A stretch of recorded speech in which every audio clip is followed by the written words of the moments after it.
Para comprender mejor el gran poder de las emociones sobre la mente pensante y la causa del frecuente conflicto existente entre los sentimientos y la razón, consideraremos ahora de forma en que ha evolucionado el cerebro.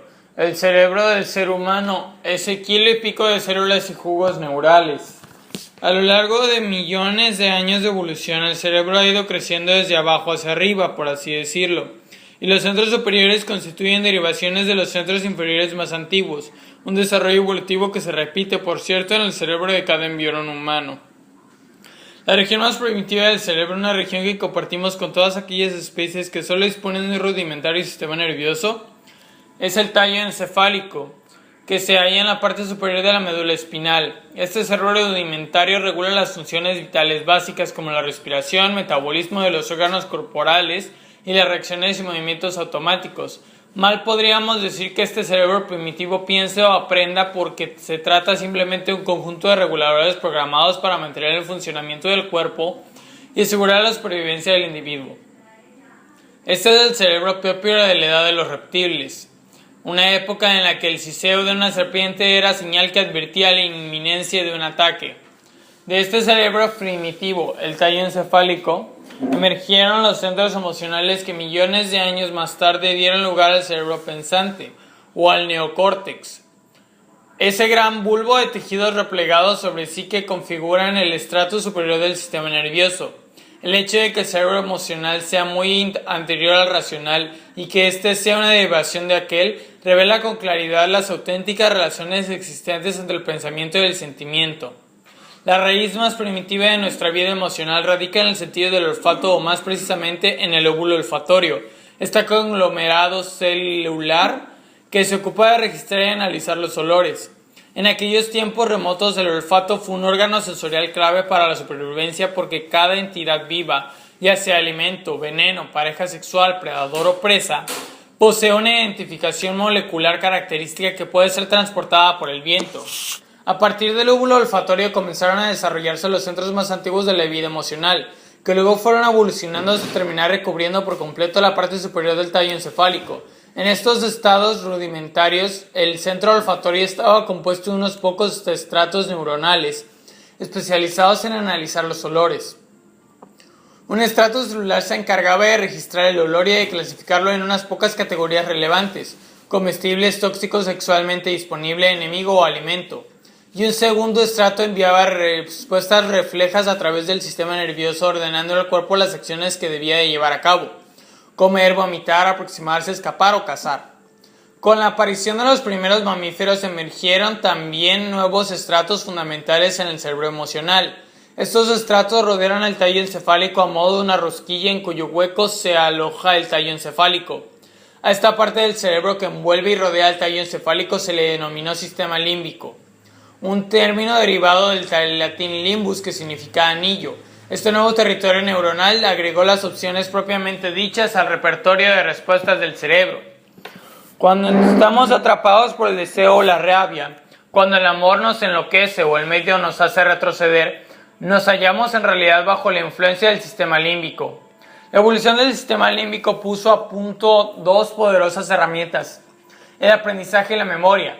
Dos avances realmente revolucionarios que permitieron ir más allá de las reacciones automáticas, predeterminadas, y afinar respuestas para adaptarlas a las cambiantes exigencias del medio,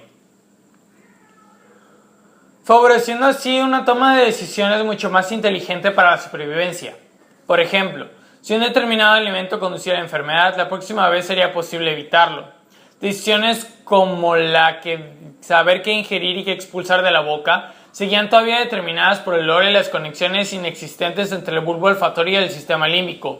Pero ahora se enfrentaban a la tarea de diferenciar y reconocer los olores, comparar el olor presente con los olores pasados y discriminar lo bueno de lo malo. Una tarea llevada a cabo por el rinoencéfalo, que literalmente significa cerebro nasal, una parte del circuito límbico que constituye la base rudimentaria del neocórtex, el cerebro pensante. Hace unos 100 millones de años, el cerebro de los mamíferos experimentó una transformación radical que supuso otro extraordinario adelanto en el desarrollo del intelecto. Y sobre el delgado córtex de dos estratos se asentaron dos nuevos estratos de células cerebrales que terminaron configurando el neocórtex. La región que planifica comprende lo que se siente y coordina los movimientos. El neocórtex del Homo sapiens, mucho mayor que el de cualquier otra especie, ha traído consigo todo lo que es característicamente humano.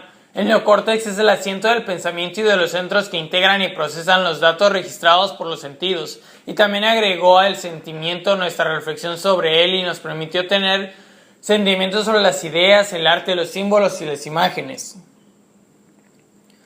A lo largo de la evolución, el neocórtex permitió un ajuste fino que sin duda habría de suponer una enorme ventaja en la capacidad del individuo para superar las adversidades, haciendo más probable la transmisión a la descendencia de los genes que contenían la misma configuración neuronal. La supervivencia de nuestra especie debe mucho talento al del neocórtex para la estrategia, planificación de largo plazo y otras estrategias mentales, y de él proceden también sus frutos más maduros, el arte, la civilización y la cultura. Este nuevo estatus cerebral permitió comenzar a matizar la vida emocional.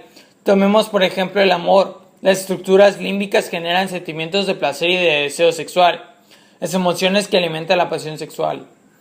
Pero la aparición del neocórtex y de sus conexiones del sistema límbico permitió el establecimiento del vínculo entre la madre y el hijo, fundamento de la unidad familiar y del compromiso a largo plazo de criar a los hijos que posibilita el desarrollo del ser humano.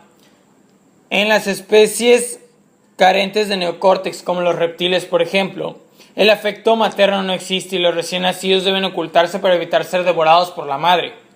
En el ser humano, en cambio, los vínculos protectores entre padres e hijos permiten disponer de un proceso de maduración que perdura toda la infancia, un proceso durante el cual el cerebro sigue desarrollándose.